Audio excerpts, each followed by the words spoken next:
Dieu de gloire, oh je t'adore, ton nom s'élève en majesté. De mes lèvres, je célèbre ta victoire, ton règne, ton autorité. Digne es-tu, agneau de Dieu. Digne es-tu, agneau de Dieu. Tous les anges ensemble acclament la puissance de ton nom. Digne es-tu, agneau de Dieu. Digne es-tu, agneau de Dieu. L'univers entier proclame la beauté de ton saint nom. Digne es-tu, Seigneur, digne es-tu, agneau de Dieu. Mon Dieu, tu es digne. Digne es-tu, agneau de Dieu. Oui, tous les anges ensemble acclament la puissance de ton nom.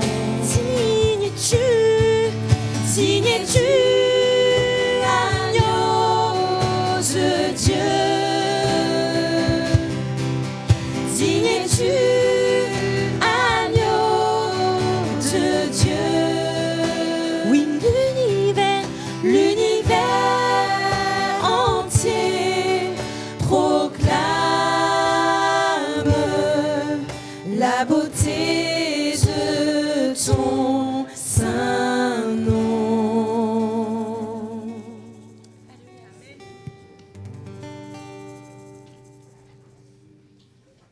Pouvons acclamer notre Dieu, notre Dieu.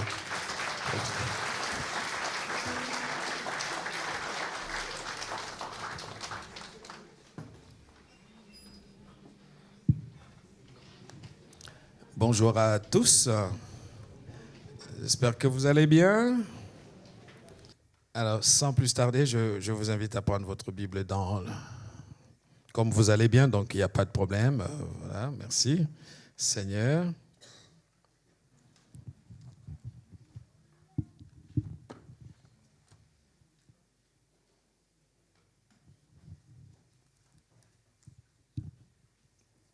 Saluons ceux qui nous regardent aussi en ligne et qui regarderont cette vidéo un peu plus tard. Que le Seigneur vous bénisse là où vous êtes aussi et que ce message puisse vous encourager en tout cas. N'hésitez pas à nous rendre visite. C'est toujours une bonne chose de venir voir en présentiel ce qui se passe au sein de l'Assemblée de Dieu de Livry-Gargan. Que Dieu vous bénisse en tout cas.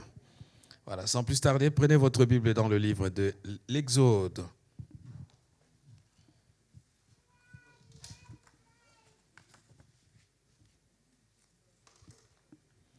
Exode chapitre 32.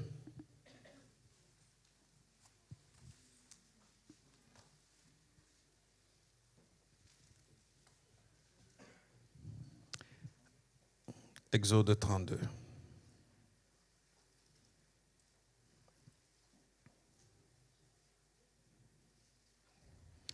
Nous allons lire à partir du premier verset. Donc, correction, à partir du verset 7. Exode 32, verset 7. Vous y êtes? On y va. L'Éternel dit à Moïse, va, descends, car ton peuple que tu as fait sortir du pays d'Égypte s'est corrompu. Ils se sont promptement écartés de la voie que je leur avais prescrite. Ils se sont fait un veau en métal fondu.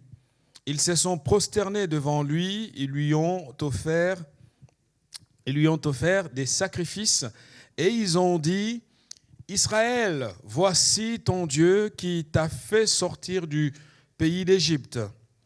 L'Éternel dit à Moïse, je vois que ce peuple est un peuple au cou raide. Maintenant, laisse-moi, ma colère va s'enflammer contre eux et je les consumerai. Mais je ferai de toi une grande nation. Moïse implora l'Éternel, son Dieu, et dit, pourquoi, ô Éternel, ta colère s'enflammerait-elle contre ton peuple que tu as fait sortir du pays d'Égypte par une grande puissance et par une main forte? Pourquoi les Égyptiens, diraient-ils, c'est pour leur malheur qu'il les a fait sortir, et c'est pour les tuer dans les montagnes et pour les exterminer de dessus la terre. Reviens de l'ardeur de ta colère et repens-toi. Une autre version dit renonce au mal. Repens-toi du mal que tu veux faire à ton peuple. Souviens-toi d'Abraham, d'Isaac et d'Israël, tes serviteurs auxquels tu as dit, en jurant par toi-même, je multiplierai votre postérité comme les étoiles du ciel et je donnerai à vos descendants tout ce pays dont j'ai parlé et ils les posséderont à jamais. Et l'Éternel s'est repenti du mal qu'il avait déclaré vouloir faire à son peuple. Et l'Éternel renonça de faire venir le mal qu'il avait l'intention de faire abattre sur son peuple. Nous allons prier. Seigneur, te connaître, c'est peut-être la chose la plus difficile, mais en même temps, c'est un privilège. Privilège parce que nous avons accès au Créateur. La créature peut parler au Créateur. Oui, nous ne sommes pas des robots ou des voitures qui sont juste programmées par l'intelligence artificielle, mais nous sommes des êtres humains créés à ton image. Et peut-être là, Seigneur, se trouve l'enjeu de notre vocation. Là se trouve le fondement de notre identité, où tu nous invites à te connaître, parce que te connaître nous permet, Seigneur, de faire des grandes choses. Te connaître nous permet de dialoguer avec toi, d'avoir la capacité de parfois te dire nos désaccords et peut-être intercéder, plaider, parler, prier pour que tu fasses des choses extraordinaires. Oh Dieu, nous voulons être une église qui avançons un peu plus dans notre relation avec toi. Seigneur, merci pour ce temps que nous voulons passer à l'écoute de ta parole, qu'elle soit claire, qu'elle puisse nous aider, qu'au sortir de ce lieu, nous puissions repartir avec une pensée venant de toi, un encouragement, une exhortation, un enseignement, une édification. Saint-Esprit, merci de conduire tout et de m'aider à être fidèle dans cette transmission ce matin. Nous prions au nom de Jésus. Amen.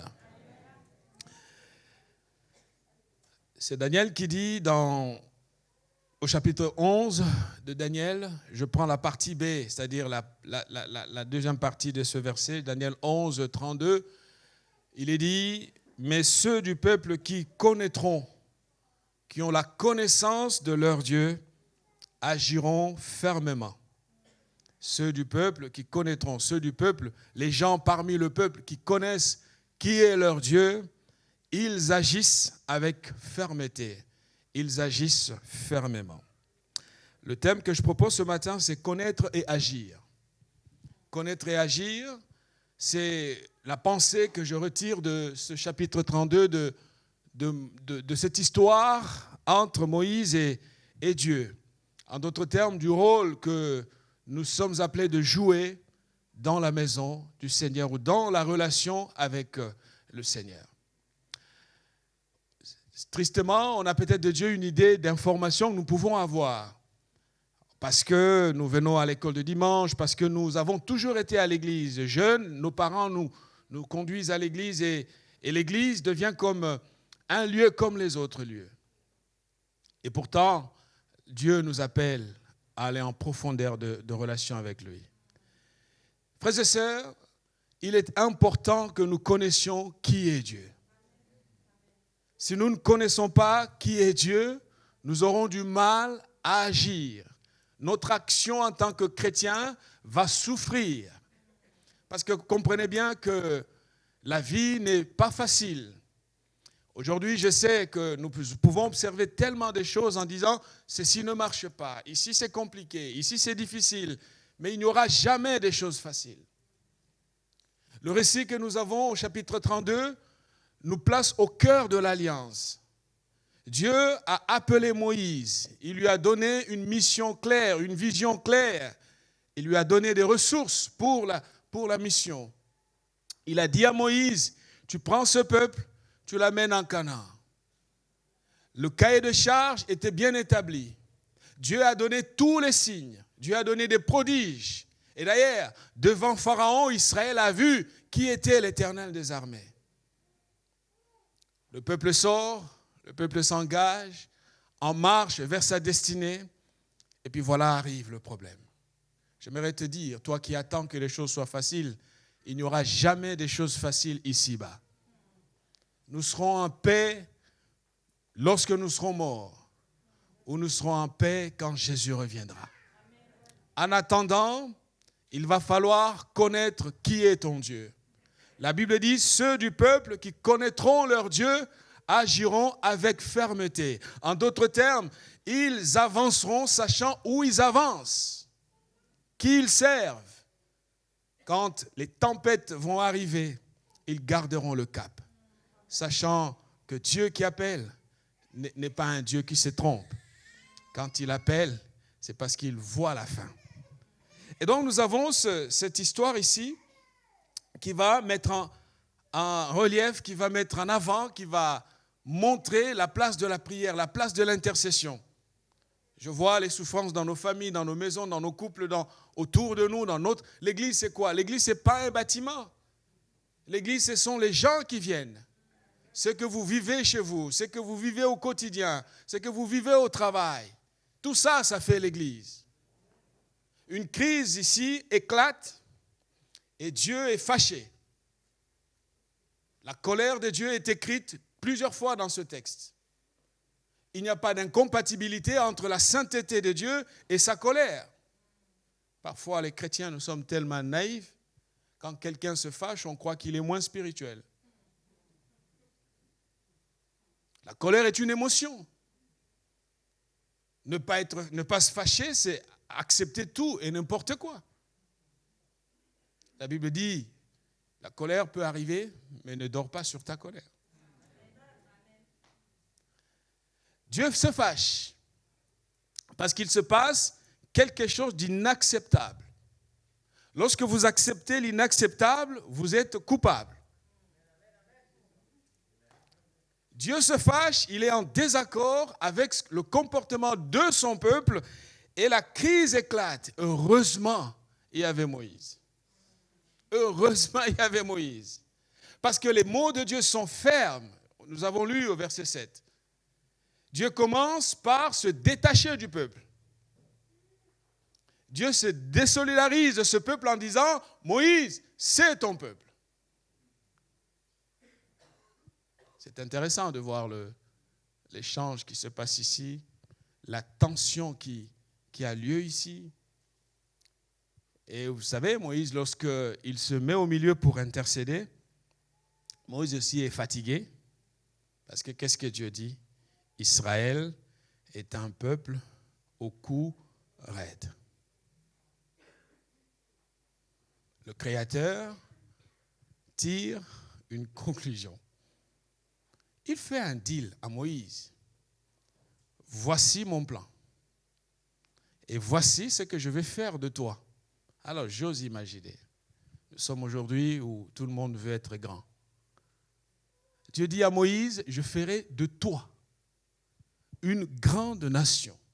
En d'autres termes, je vais éradiquer, je vais supprimer ces gens. Et toi, Moïse, je te resterai fidèle. Ah, je vois les égoïstes jubiler en même temps. Hein?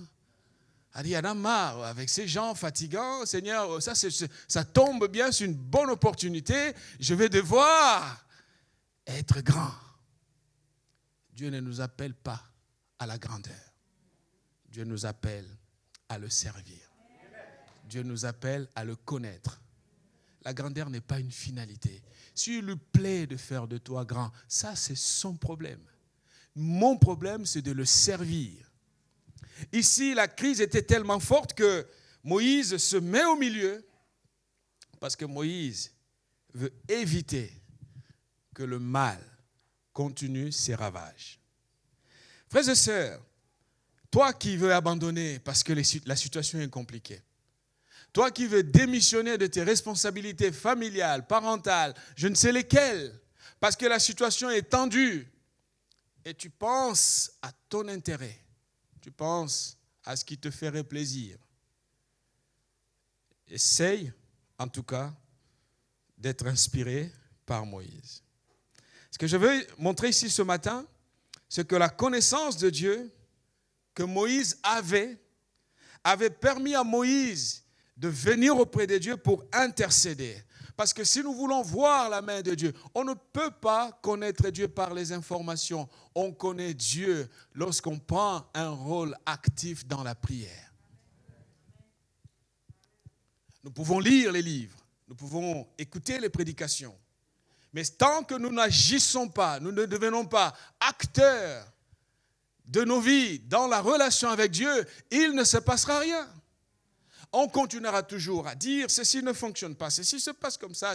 Mais frères et sœurs, lèvons-nous et soyons au milieu entre Dieu et les problèmes qui se passent pour que le Seigneur puisse nous utiliser, pour que le Seigneur puisse nous conduire.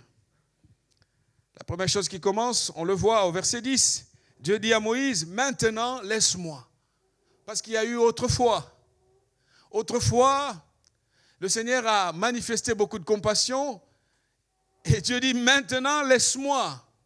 En d'autres termes, Dieu est en train d'appeler Moïse. Moïse, ne me laisse pas. Est-ce que quelqu'un comprend ce que je veux dire? Verset 10, prenez votre Bible. Il dit maintenant laisse-moi, ma colère va s'enflammer contre eux. Et je les consumerai, mais je ferai de toi une grande nation. Vous savez, lorsque vous êtes en prière et qu'une situation arrive, vous n'allez pas lire la situation avec les éléments qui vous confortent, mais vous allez interpréter la situation avec la vision de Dieu. Lorsque Dieu dit à Moïse, laisse-moi, en d'autres termes, Moïse entend dans ses oreilles, Moïse, ne me laisse pas les détruire. C'est pour cela que Moïse va se lever pour dire, Seigneur, tu ne peux pas faire ce que tu veux faire. Quand Dieu dit, laisse-moi, Moïse entend, Seigneur, en d'autres termes, j'ai essayé de retraduire à ma manière cette prière. Moïse dit, non. Dieu dit à Moïse, ne me laisse pas, Moïse. Lève-toi, Moïse, et prie. Car ma justice est sur le point de déverser un jugement sur ce peuple. Pourquoi Dieu voulait-il frapper Israël? Parce que la justice de Dieu est aussi un de ses attributs. Dieu n'est pas que le Dieu de bonté. On est d'accord, hein? Dieu n'est pas qu'amour. Dieu n'est pas que patient. En d'autres termes, en venant parler à Moïse, il dit, si tu ne fais rien, ce qui va se passer, c'est que la justice, ma justice, va s'exercer. Alors, Moïse, lève-toi, il faut que tu pries. Si ma justice entre en action, le projet va s'arrêter. Je veux que tu pries, car cela va faire entrer en action un autre attribut. En d'autres termes, intercéder, c'est être au milieu. Avec la connaissance que nous avons de Dieu, nous avons la capacité d'engager une action dans la direction qui va faire que Dieu puisse orienter les choses différemment. Alors même si la pression de l'ennemi, même si les problèmes que nous traversons sont là, les femmes et les hommes de prière. Si ce micro vous était donné, vous serez capable de donner énormément de témoignages des choses que vous avez vécues par votre propre vécu, votre propre expérience, des prières faites pour lesquelles le Seigneur a manifesté sa puissance et sa bienveillance. Moïse entend dans ce que Dieu dit, Dieu lui dit, Moïse, lève-toi. Moïse, si tu ne fais rien, le jugement va tomber. Moïse, si tu ne fais rien, par contre, Moïse, si tu pries, ma justice va s'exercer. Ma justice, si tu ne pries pas, ma justice va s'exercer. Et si tu pries, la compassion, qui est aussi un autre attribut de moi, va se manifester. Et face à cela, la réponse va arriver, parce que la prière d'un homme, d'une femme qui connaît son Dieu, a la capacité de changer même le cours de l'histoire. Voilà pourquoi l'apôtre Jacques dit « La prière du juste a une grande efficacité ». Vous savez, nous ne prions pas pour juste... Lorsque l'Église dit « prie », ce n'est pas juste pour montrer que nous sommes une Église qui prions. Ce n'est pas l'Église qui gagne, c'est toi qui gagne. Parce que l'Église, ce n'est pas un lieu. L'Église, ce sont des gens. C'est toi, c'est moi, c'est nous. Lève-toi. Tant que tu as les bras croisés et que tu ne fais rien, l'ennemi continuera à démolir. L'ennemi continuera à détruire. Moïse l'a saisi et Moïse se levait. Au verset 11, nous le voyons entrer en action parce que Dieu n'a pas un autre plan. Dieu n'a qu'un seul plan. L'homme et la femme de prière, ce sont des gens qui discernent que derrière cette crise, Dieu permet que je la voie pour que je sois la réponse de Dieu. Je me mette à la brèche et que je prie pour que Dieu intervienne. Nous voulons voir la puissance de Dieu au sein de nos vies, de nos familles, de l'Église. Alors, levons-nous. Levons-nous. Parce que Dieu n'a pas deux plans. Dieu n'a qu'un seul plan. Et le plan initial est toujours valable. Moïse l'a compris. Verset 11, il est écrit, Moïse implora l'Éternel. Ce n'est pas juste des prières, 2, 3 prières. Une fois, j'avais dit ici, prier pour la nourriture, c'est une prière, n'est-ce pas? On prie d'une certaine façon, on est peut-être plus à l'aise parce qu'il y a à manger. Mais prier pour qu'un boiteux se lève, c'est aussi une. Mais on ne prie pas de là. Tout est prière, hein? Mais deux contextes différents montrent qu'il y a lieu de prier autrement. Moïse, qu'est-ce qu'il fait? Il va implorer Dieu. Et vous verrez dans la Bible parle des supplications. La Bible parle d'implorer. Lorsque vous implorez quelqu'un, c'est vraiment, vous voyez que de l'autre côté, il y a la colère, il y a la détermination. Et si Dieu te permet de voir cela, Moïse va se placer au milieu et il va implorer Dieu. Alors peut-être quelqu'un veut dire implorer, ça veut juste dire prier. Ce n'est pas du tout cela en fait. Ça peut être ça, tout dépend du contexte. Et le contexte le décrit. Il va dire pourquoi. On nous a parlé ici par le pasteur Georges l'importance des questions. Il commence par pourquoi. Pourtant, Dieu est arrivé au verset 1, verset 7 en disant, ton peuple, le peuple que tu as fait sortir d'Égypte. Là, Moïse n'oppose même pas encore l'argument à Dieu de rappeler que, écoute, ce n'est pas mon peuple, c'est le tien. Mais il va doucement dans la prière. Il commence par dire, pourquoi, ô Éternel, ta colère s'enflammerait? Et il précise ici, contre ton peuple. Pourquoi ta colère s'enflammerait contre ton peuple? Dieu a dit, tu as fait sortir Israël du pays d'Égypte. Moïse répond à Dieu, ton peuple que tu as fait sortir du pays d'Égypte. Et Dieu de préciser par une grande puissance et par une main forte. Moïse pose le problème, parce que prier, c'est quoi? C'est comprendre quelle est la raison, quel est le sens de ce qui se passe ici ou là. C'est quoi le problème? Et quand Moïse pose le problème devant Dieu, avant que Dieu ne réponde, Moïse enchaîne. Il dit, pourquoi? Je vais l'expliquer. Pourquoi les Égyptiens diraient-ils? Vous savez, on veut connaître Dieu.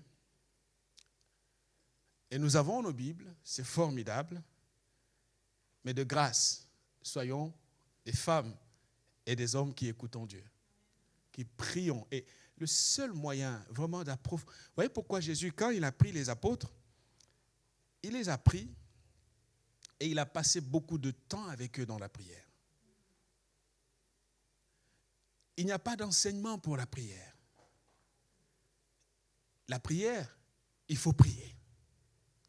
Et plus on prie, plus le Saint-Esprit nous montre, nous conduit. Je sais qu'aujourd'hui, prier, ça pose problème. Dimanche, c'est formidable. Je sais que nous sommes dans une société où il faut travailler, surtout en région parisienne, surtout à Paris. La pression sociale, les contraintes de tous les jours, et la réunion de prière ou la vie de prière disparaît peu à peu des églises. J'ai entendu cette histoire. Alors, je ne me posais pas la question de sa véracité, mais c'est une histoire que j'ai entendue, donnée par plusieurs hommes de Dieu, même crédibles. Dans une église, Dieu faisait des choses extraordinaires. Et le pasteur croyait que l'onction qu'il avait, c'est parce qu'il était un homme de... Voilà, Dieu l'aimait beaucoup et puis Dieu faisait des choses. Et puis, une mamie qui était dans l'église décède. Et puis le pasteur voit en fait que l'église décline. Il n'y a plus beaucoup de miracles, beaucoup de grandes choses. Et vous savez, en tant que pasteur, vous savez, pour réveiller un pasteur, si l'église commence à se vider, il va se réveiller direct. Et il dit, Seigneur, qu'est-ce qui se passe? Je n'ai pas péché, je n'ai rien fait. Qu'est-ce qui se passe? Et en priant, le Seigneur ouvre ses yeux, lui montre qu'au fait, tout ce qui se passait dans l'église, c'était la sœur telle. Elle jeûnait, elle priait, elle passait des nuits dans la prière. Tes prédications, lorsque les gens étaient contents, c'est parce qu'elle t'est portée dans la prière. Mais maintenant qu'elle n'est plus là, il y a un vide. Le pasteur s'est repenti direct.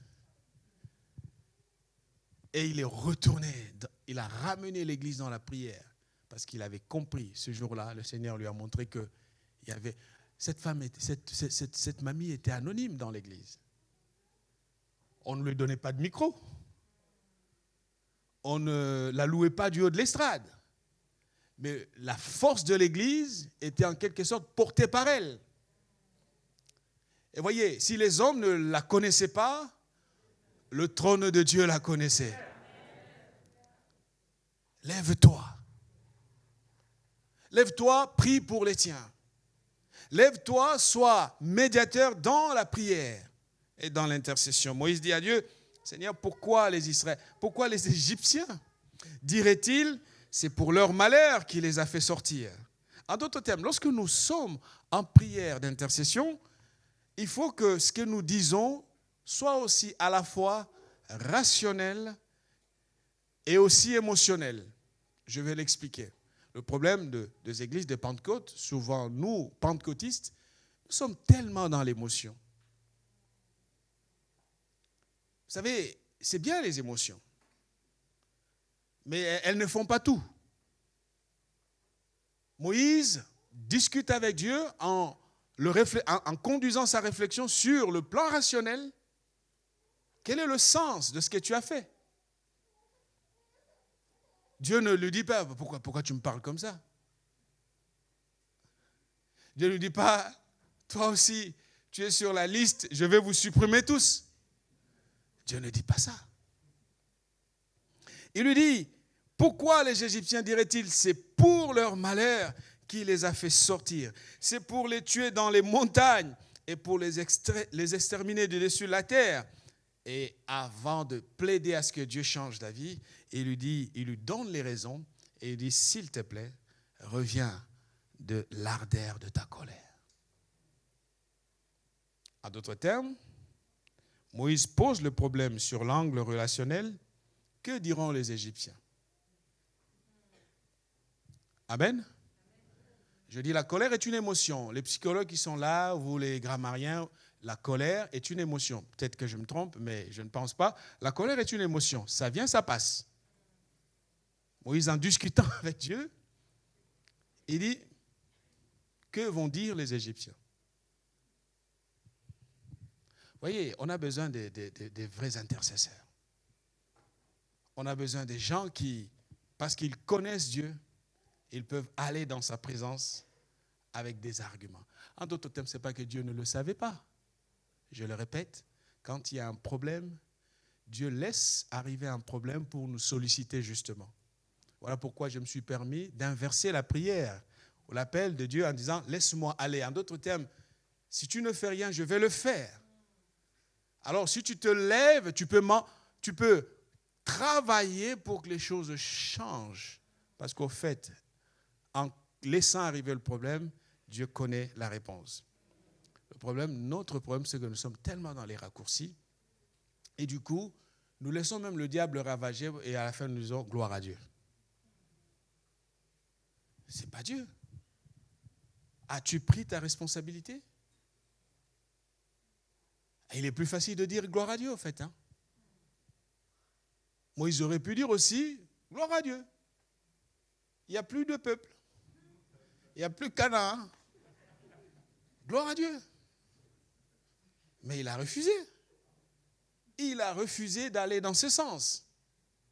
Parce que connaître implique l'action. La connaissance sans l'action est nulle. Quand on connaît, on agit. Daniel dit, ceux qui connaîtront leur Dieu agiront fermement. Moïse arrive, et quand, en d'autres termes, Moïse entend dire, Dieu, les Israéliens vont dire, tu n'étais pas capable. Tu t'es précipité de prendre les gens qui étaient bien en Égypte, qui regrettaient d'ailleurs les oignons et la viande qu'ils mangeaient en Égypte. Tu t'es précipité, tu as fait 2-3 miracles pour convaincre ce fugitif de Moïse. Et puis il est revenu, j'essaie de paraphraser, hein, je ne veux pas vous choquer. Et puis ce fugitif est revenu, il a fait 2-3 miracles, mais comme il était connu dans la cour, la mission était facile. Seigneur, tu ne peux pas faire ça. Les Égyptiens vont parler. Et s'il meurt, Seigneur, il va y avoir un problème. Et quand Moïse présente les choses comme ça, j'aime ce psaume qui dit, le psaume 115, versets 1 à 3, « Non, pas à nous, Éternel, pas à nous, mais en ton nom, donne gloire, à cause de ta bonté, à cause de ta fidélité. Pourquoi les nations diraient-elles, où est leur Dieu ?» Voyez encore ici, lorsque vous priez, lorsque nous prions, ne négligeons pas l'aspect rationnel dans la prière. Ne négligeons pas cet aspect. Moïse va dire à Dieu, Seigneur, oui, tu veux le faire, mais n'oublie pas, c'est que ta volonté, c'est de délivrer ton peuple de la honte. Comme Joël va le dire au chapitre 2 de Joël, verset 27, la Bible dit, « Et vous saurez que je suis au milieu d'Israël, que je suis l'Éternel, votre Dieu, et qu'il n'y en a point d'autre. Et mon peuple ne sera plus jamais dans la confusion. » Quand Dieu est avec nous, la confusion n'a pas lieu d'être à nos côtés. La présence de Dieu chasse la confusion. Et Moïse va dire, les Égyptiens vont parler, « Seigneur, fais attention. » Dès qu'il sort cet argument, il ne laisse pas Dieu continue parler. C'est ça la beauté de la prière. Le Créateur nous crée et nous associe à lui. Et nous pouvons parfois dire, Seigneur, vous avez lu l'histoire de Gédéon, hein? Lorsque Dieu l'appelle, et il comprend le privilège d'être au service de Dieu.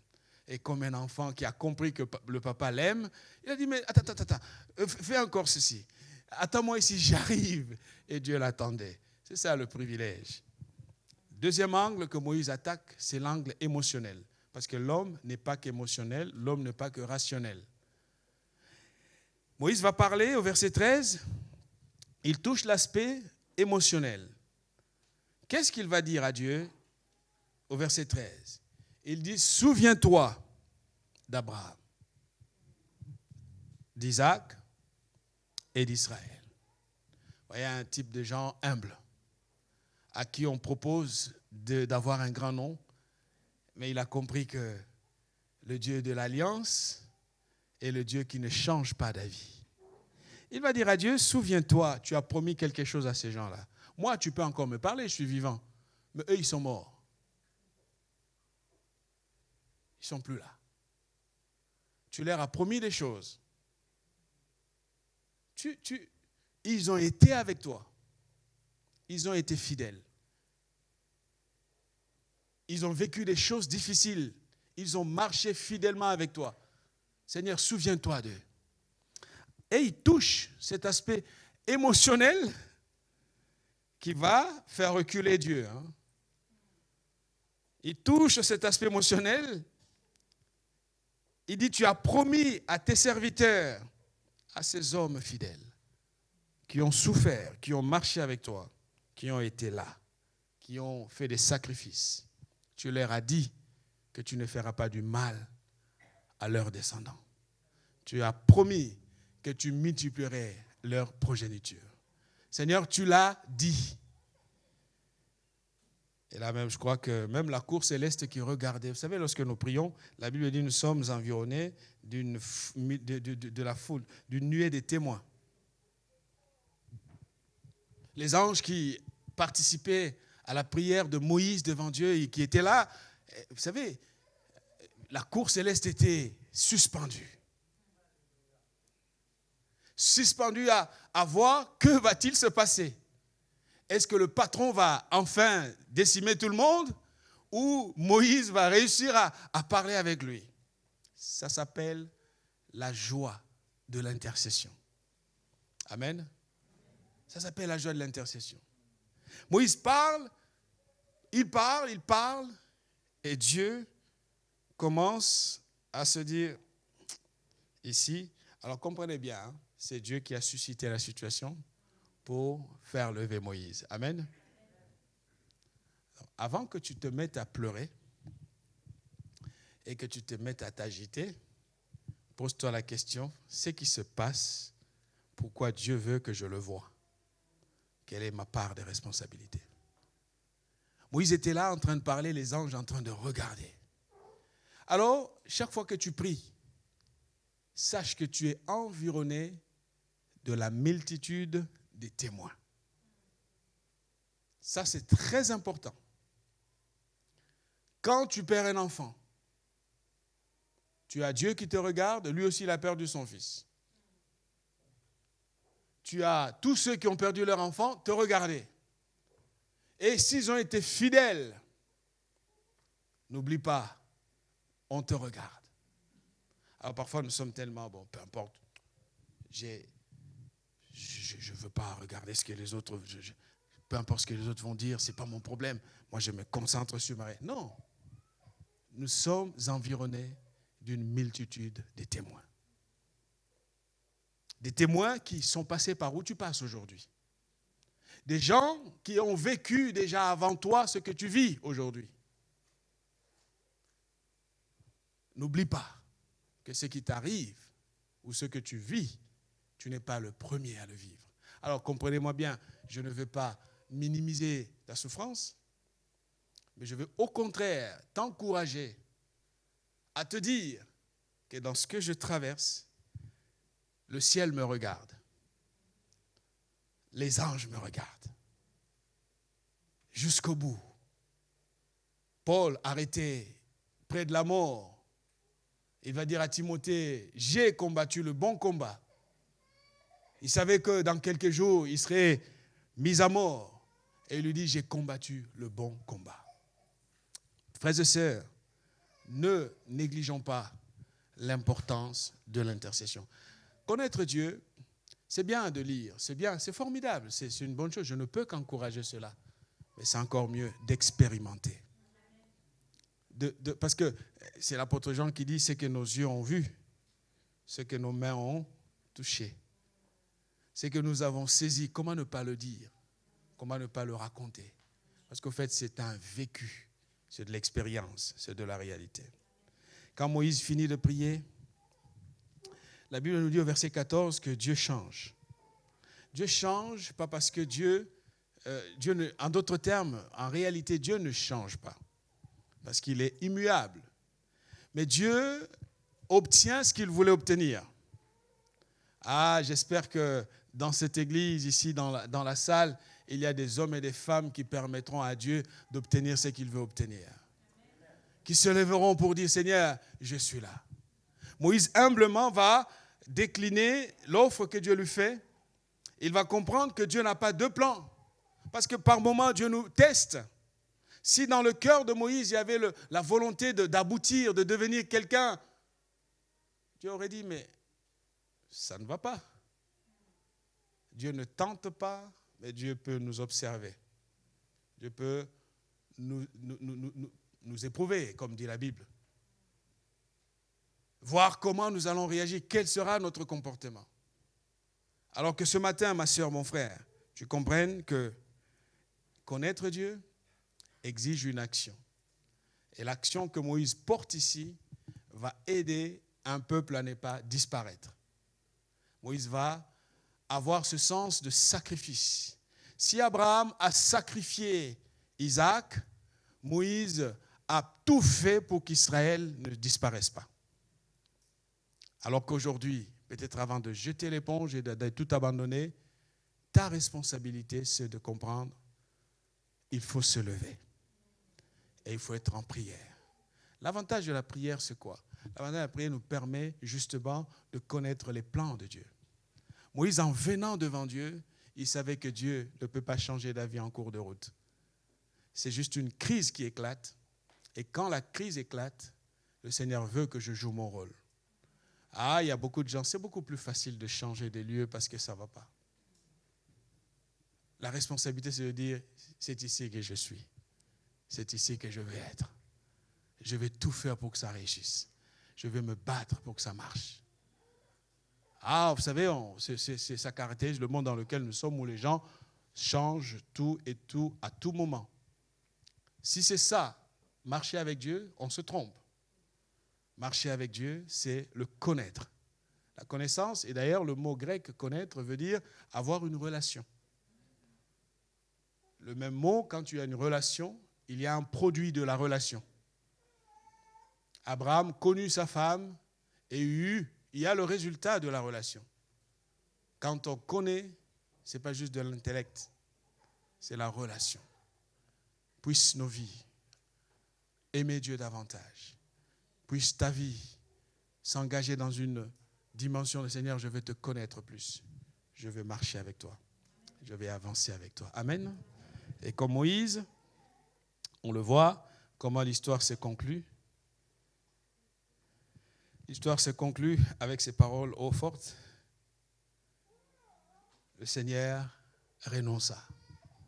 Je vais être celui qui va aider Dieu. Pas aider Dieu, mais je vais être celui qui va jouer mon rôle pour que le Seigneur puisse faire des grandes choses au sein de l'Église, au sein de ma famille, auprès des miens, auprès de mes proches. Amen. Nous allons nous incliner et prier.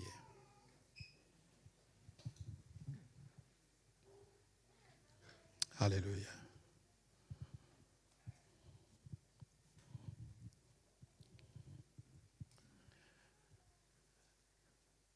Notre Père, notre Dieu, nous venons à toi. Nos cœurs et nos yeux sont tournés vers toi. Nous réalisons que tu nous appelles à ce que chacun d'entre nous joue son rôle. Que nous ne puissions pas nous réjouir des crises qui arrivent, mais qu'à chaque fois que la crise éclate, qu'il nous soit donné la sagesse, comme Moïse, d'interpréter convenablement la situation et de nous lever pour que nous puissions jouer notre rôle. Oui, tu étais déterminé ce jour-là, mais en même temps, ta détermination était un appel que tu lançais à Moïse de se lever. De se lever pour que d'autres attributs qui te caractérisent puissent entrer en action. Et le résultat final, c'est que Seigneur, ce jour-là, Israël a eu la vie sauve parce qu'un homme s'est levé. S'il te plaît, Seigneur, donne à mes frères, à mes sœurs, donne-nous un cœur de femmes et d'hommes de prière. Pas juste de prière que nous allons saupoudrer comme ça par-ci et là, mais que ça soit vraiment un approfondissement de notre désir de te connaître plus, de progresser avec toi, d'avancer avec toi. Oui, Seigneur, tu veux changer les choses. Oui, Seigneur, tu veux transformer notre monde. Et pendant que nous prions, nous ne voulons pas seulement qu'utiliser l'aspect émotionnel, c'est bien. Mais nous voulons aussi utiliser l'aspect rationnel. Parce que Dieu, tu n'es pas que émotionnel ou tu n'es pas que rationnel. Aide-nous, Seigneur, que nos prières soient aussi réfléchies. Ce n'est pas l'absence de foi, ce n'est pas le manque de foi, mais c'est cet équilibre nécessaire dont nous avons besoin pour que quand nous prions, Seigneur, tu sois pleinement glorifié. Tu bénis l'Église, tu bénis chacun. Au nom de Jésus, Amen.